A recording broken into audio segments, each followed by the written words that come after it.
Si, ce que j'aurais voulu savoir en dernière question peut-être, effectivement, je suis bloquée, ma famille, voilà, j'ai mis en lumière un dysfonctionnement familial lié, est-ce qu'on peut le dire, l'inceste? Ouais. Donc Ah bah voilà, oui. j'ai préféré en fait, moi, m'éloigner en fait de la famille qui quelque part, enfin, quelque part, on m'a pointé du doigt parce que j'ai osé dénoncer en fait. Donc je suis C'est toi qui as subi un inceste? alors indirectement, oui. Par, Pas exactement, c'est... hein, j'ai aussi mes sœurs, hein. Ah d'accord, ok. Donc tu as dénoncé l'inceste et donc qui est-ce qui a mal réagi alors? Bah, mes parents, parce que c'est D'accord. mon père, enfin j'ai subi de la part de mon père et voilà. Hmm, ok. Et ça a duré longtemps? Bah, on était enfin, depuis qu'on est petit, quoi. Bien, ok. Mon point principal, enfin, qui bloque, et je me demande si je suis bien au bon endroit. Alors j'adore mon travail, mais voilà, enfin, je ne vis pas du tout de mon activité. Enfin, il y a quelque chose en fait enfin, qui est en déséquilibre. Je comprends pas trop en fait exactement. Hmm, ok. Donc tu veux savoir si tu es au bon endroit. Donc ça bloque, tu t'as pas assez de patience, c'est ça, de clients? Non, j'ai pas assez de clients. Non. Hmm, d'accord, ok. Donc tu Et es dans le puis, domaine, tu es dans quel domaine alors? alors, moi, je suis médium. J'accompagne beaucoup ma clientèle. En fait, je mets en évidence les points qui bloquent. Euh, j'ai une particularité puisque je mets en lumière le dysfonctionnement lié souvent les personnes qui sont en contact avec l'opérateur narcissique. Donc voilà, je mets en évidence enfin, le cheminement, d'où ça vient, dans le transgénérationnel, D'accord, ce qui a nettoyé, etc. ok. Donc, ok, donc tu travailles pas beaucoup. Bien. Autrement, tu travailles avec des guides, des maîtres, des anges, ou est-ce que tu sollicites des êtres Oui, oui, oui, oui. qui, Alors, principalement, je me connecte en fait à un de mes ancêtres, hein, que je n'ai pas connu, mais effectivement, qui fait partie de mes guides. Euh, Marie Aimée aussi, qui est aussi un ancêtre, mais que je n'ai pas connu. qui ça? Euh, Marie Aimée, Ah, d'accord. Marie-Aimée, c'est aussi un autre ancêtre. oui. D'accord. Ok. Euh, Bah, les anges de lumière, je les englobe enfin, dans une globalité. Et puis, j'ai aussi un enfant décédé, donc je me connecte aussi à son âme. D'accord. Ok. Alors, avant de continuer, j'aimerais que tu regardes quand elle dit qu'elle travaille, qu'elle se connecte à un ancêtre, ou même deux ancêtres, hein, c'est Marie-Aimée également, ou les anges de lumière, ou l'âme de son enfant décédé, Ce sont qui en toutes des l'occurrence, créatures démoniaques de l'astral, hein. voilà. Et les mémoires, il y a des mémoires qui sont récupérées, des mémoires de défunts qui sont récupérées. C'est ce qui permet l'hameçonnage, l'accroche. Mais en arrière-plan, ce sont toutes des entités démoniaques qui sont là, qui rôdent autour d'elle et au-dessus, et qui agitent comme des leurres, à ce qu'elle connaît déjà. Ça, c'est les mémoires des défunts, ou l'idée qu'elles sont faites. Bien. Est-ce qu'elle a réalisé maintenant cette supercherie? Est-ce que, est-ce que c'est clair pour elle à présent? Maintenant, oui. Est-ce qu'elle se rend compte que tout ce qu'elle cherchait à l'extérieur, elle l'a en elle-même tout simplement? Et qu'en le cherchant à l'extérieur, elle donne de son pouvoir, elle donne de son énergie, elle donne des permissions. Oui. Bon, qu'est-ce que ça lui fait ressentir maintenant qu'elle découvre ça? Une sensation de dégagement soudain, de liberté, de légèreté. Bien. Est-ce que tu vois qu'il y aurait encore quelques attachements quelque part, émotionnels ou autres? Oui, il y a des liens toxiques et des attachements. Elle est prête à se libérer?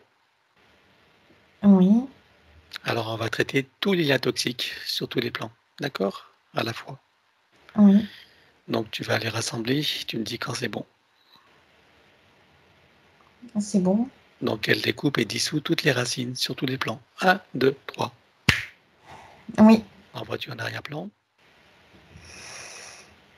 il y en a en arrière-plan, oui, encore. Alors, idem. 1, 2, 3.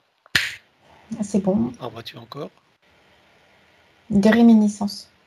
Alors, idem. 1, 2, 3. Il n'y a plus rien. Bien. Alors maintenant, elle va prendre conscience de sa connexion avec la source par son intention et par l'attention qu'elle porte sur son chakra cardiaque. Oui, Elle en active tous les ressentis, sentiments, sensations, émotions, perceptions, etc. oui, Et elle peut ressentir sa nature intrinsèque, sa nature profonde de l'être qu'elle est, de cet amour qu'elle est, de cette lumière, de cette puissance intérieure, de cette sagesse infinie. oui. Et elle peut sentir tout ce potentiel illimité qu'elle a en elle-même. Oui, Comment est-ce que tu la vois maintenant et comment se sent-elle? légère, joyeuse. Et elle découvre son propre centrage, son propre équilibre auquel elle a accès maintenant. Est-ce qu'elle peut remarquer maintenant que tout ce qu'elle cherche à l'extérieur est beaucoup moins puissant que ce qu'elle est réellement et de ce à Oui, quoi ça lui permet d'accéder? oui, elle perçoit maintenant tous ces mouvements puissants qui la décentraient d'elle-même. Et maintenant qu'elle est centrée, connectée, elle se ressent forte et puissante. Bien. Et qu'est-ce que ça lui donne comme sensation? Qu'est-ce qu'elle ressent par rapport à cette ancienne situation?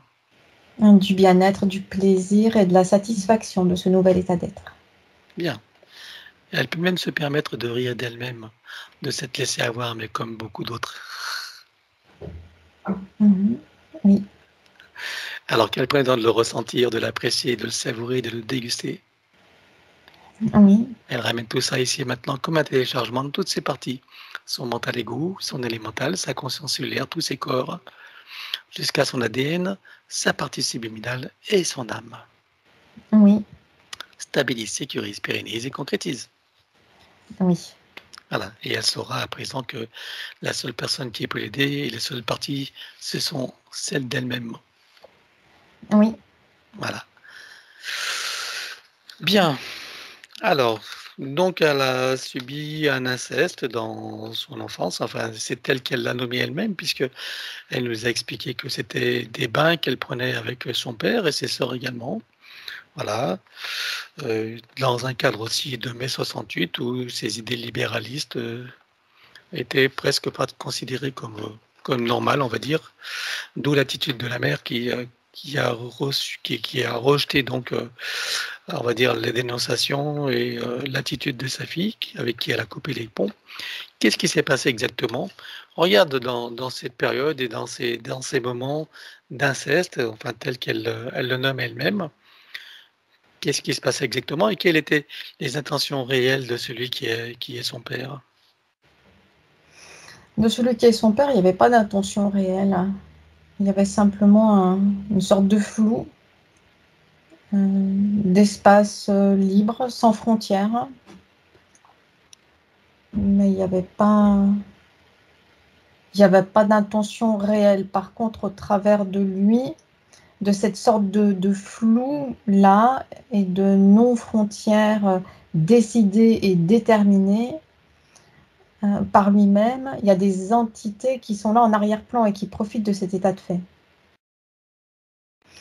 qui l'inspirent et pour pouvoir s'y installer et en profiter par la suite.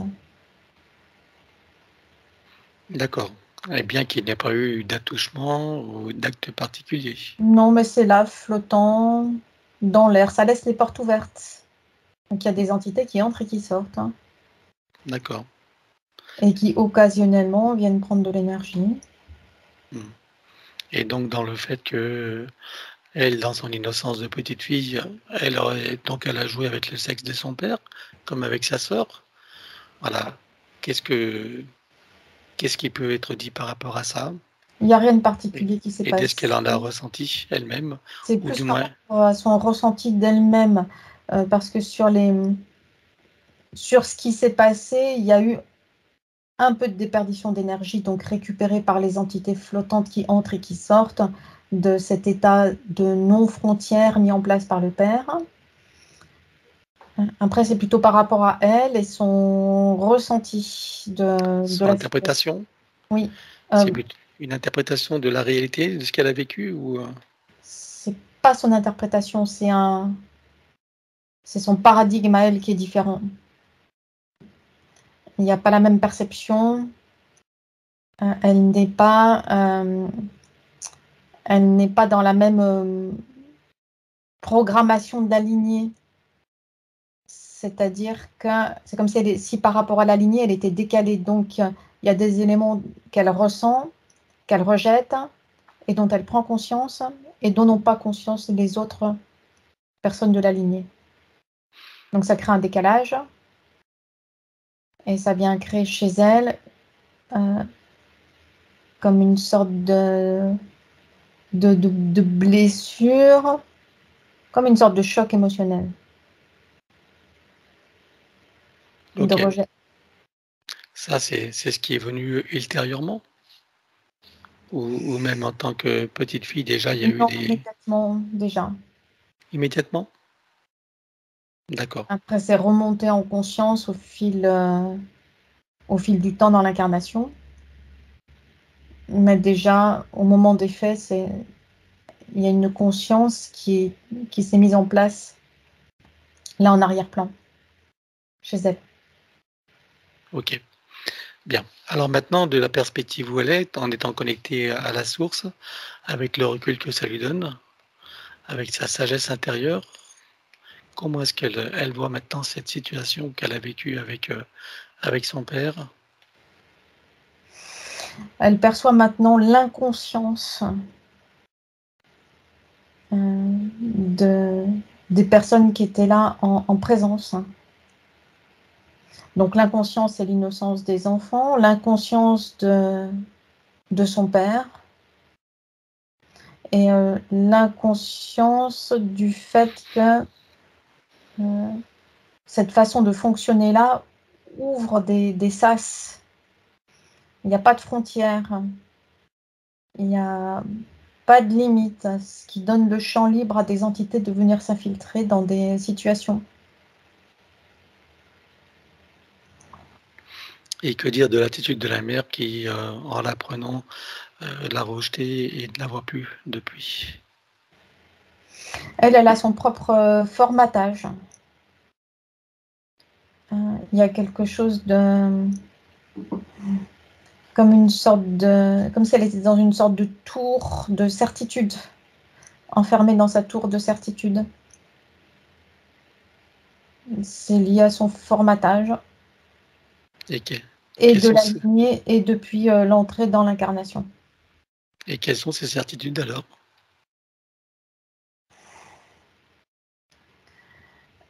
Il y a alors non seulement la certitude, mais aussi le désir et l'intention de vivre l'expérience humaine différemment.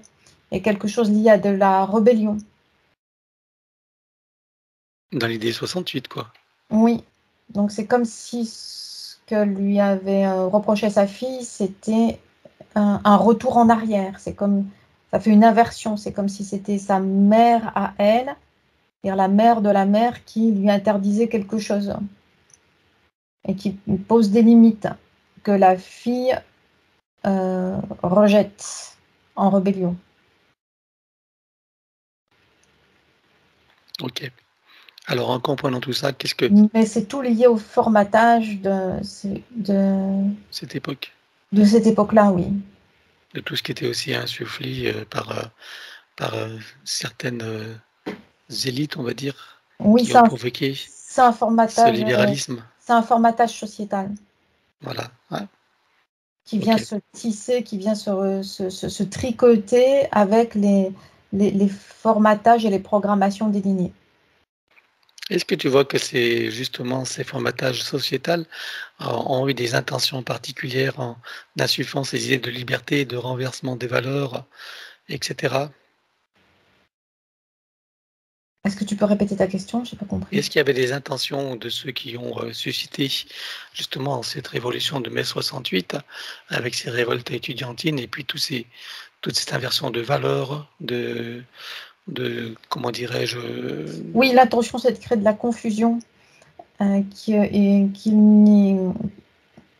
que ça crée des ouvertures d'espace énergétique en masse pour avoir un accès direct aux consciences humaines et à leur d'accord. énergie. Donc l'intention de base, c'était pas pour que l'humain soit plus ouvert et plus libre. Non, ça c'est, on va dire, l'alibi officiel. D'accord. Derrière ça, il y avait un plan qui est beaucoup plus ténébreux, c'est ça? Oui, C'est ce qui nous a conduit à ce qu'on est aujourd'hui, dans ces renversements des valeurs. oui, c'est comme si ça s'était délité. Ça part dans toutes les directions, de plus en plus bas en fréquence. Ok, très bien. Bon, alors, de son point de vue maintenant, comment est-ce qu'elle voit tout ça? Qu'est-ce qu'elle ressent à présent par, pour, pour sa famille, pour ses parents? Elle perçoit maintenant combien toutes les consciences impliquées dans tous ces événements-là, justement, n'avaient aucune conscience de ce qui se passait en arrière-plan. Comme la plupart des humains d'ailleurs. Oui, elle perçoit l'état d'innocence chez les enfants, mais aussi chez les adultes, avec la certitude et le sentiment que tout est clair, normal, fluide, avec un retour à la nature, un retour au naturel, un retour à la liberté d'être, une façon de se libérer du carcan de la société. C'est ce Et qui a été insufflé et perverti justement par oui, les acteurs. Hein. oui, mais toutes ces idées-là ont été absorbées littéralement donc, par les consciences humaines de cette époque-là, avec une innocence. Oui, une légitimité même, je dirais, Oui, au départ. oui, Hein. De se libérer de carcans et de oui, limitations et d'exploitation. oui, c'est ça. Sauf que ça a été perverti et c'était dans un autre but que ce que l'humanité a cru à ce moment-là. Oui, c'était récupéré et perverti. Mm. Avec tous ces acteurs qu'on revoit encore aujourd'hui sur la scène mondiale, hein, avec Oui, leurs idées tordues, comme d'habitude. oui. Bien. Alors, donc ça lui fait ressentir quoi du coup tout ça? De la bienveillance. Ce qui vient en premier, c'est de la bienveillance et de l'amour envers elle-même quand elle était enfant, mais envers aussi toutes les autres consciences qui étaient là présentes lors de on va dire, ces événements. Est-ce que tout prend son sens dans cette phrase qui est dit dans le protocole, il n'y a que des innocents compte tenu des systèmes matriciels en place? Oui, Bien. Alors qu'elle prenne le temps de le ressentir, de l'apprécier, de le savourer. oui, Et comme un téléchargement dans toutes ses parties, son mental ego, son données mentale, sa conscience cellulaire, tous ses corps, son ADN, sa partie subliminale jusqu'à son âme. oui, Stabilise, sécurise, pérennise et concrétise tout ça. oui. Voilà, bien. Alors, quand elle dit qu'il y a des dysfonctionnements dans la cellule familiale, dans sa généalogie, qu'elle, voilà, apparemment, c'est ce qu'elle voit dans la lignée féminine, elle se sent désignée elle-même pour débloquer tout ça, voilà, ou elle voit qu'il y a souvent des schémas de pervers narcissiques en relation avec la lignée féminine. Qu'est-ce que tu vois de ton côté, toi? Il vient la programmation de la lignée telle qu'elle a été décrite tout à l'heure. Ok, bien. Est-ce que cette idée qu'elle a été désignée pour débloquer tout ça? Qu'est-ce qui peut Non, ça c'est comme une sorte de fausse idée de mission c'est extérieur à elle, c'est artificiel, ça a été insufflé en elle pour diriger ses énergies. C'est une façon de la garder sous contrôle. Voilà, même si aujourd'hui, effectivement, elle amène cette possibilité. Oui, parce qu'elle Mais se sert de cette énergie-là pour la transformer. ok, C'est comme si elle doublait en quelque sorte le système de bridage et de contrôle de sa propre énergie. Elle vient passer par-dessus. tout avec ces nouvelles compréhensions, bien évidemment. Oui. En sachant qu'il n'y a pas de mission, il n'y a pas de devoir, il n'y a pas de responsabilité à prendre pour les autres. On est d'accord. Il n'y a pas d'obligation. Parce que derrière cette obligation, il y a cette notion de sauver aussi, de sauveur. Ça, c'est une contrainte supplémentaire, c'est un contrôle supplémentaire. Tout à fait. Ok. Et la culpabilité derrière de ceux qui croient ne pas être dans leur mission et qui se sentent mal avec ça. Oui. C'est partie de la culpabilité, de la programmation. Hein. C'est important que ce soit compris, même si ça a déjà été redit, mais on ne le répétera jamais assez. Il n'y a pas de mission, il n'y a rien à gagner, rien à mériter, rien à prouver, et voilà. Bien. Alors, ceci étant compris, est-ce que tu vois qu'il en reste quelque chose de ces programmations en ce qui la concerne, elle, puisque la lignée s'est faite? Il y a des attachements et des mémoires traumatiques. Et des habitudes de fonctionnement aussi qui sont là. Alors, on élimine tout ça sur tous les plans jusqu'aux réminiscences. 1, 2, 3. Oui. Voilà. Pardon. Et donc, elle est toujours en contact avec la source, hein, c'est la clé pour en ressentir maintenant toute sa véritable nature, cet amour qu'elle est, cette puissance intérieure, cette sagesse intérieure. Maintenant, elle comprend tous ces mécanismes, ça devient du connu pour elle. Oui. Et elle peut surtout le ressentir. Oui. Voilà. Et stabilise, sécurise, pérennise et concrétise tout ça en le ressentant dans toutes ses parties prédésignées. Oui. Voilà. Bien. Alors, on va maintenant passer au désincarné. Elle a nommé donc son ancêtre paternel qu'elle nomme Grégoire. J'aimerais savoir sur quel plan tu le vois et dans quelle situation. Il est dans une sorte de caisson d'isolation. Ah oui. Qu'est-ce qu'il fait là-dedans?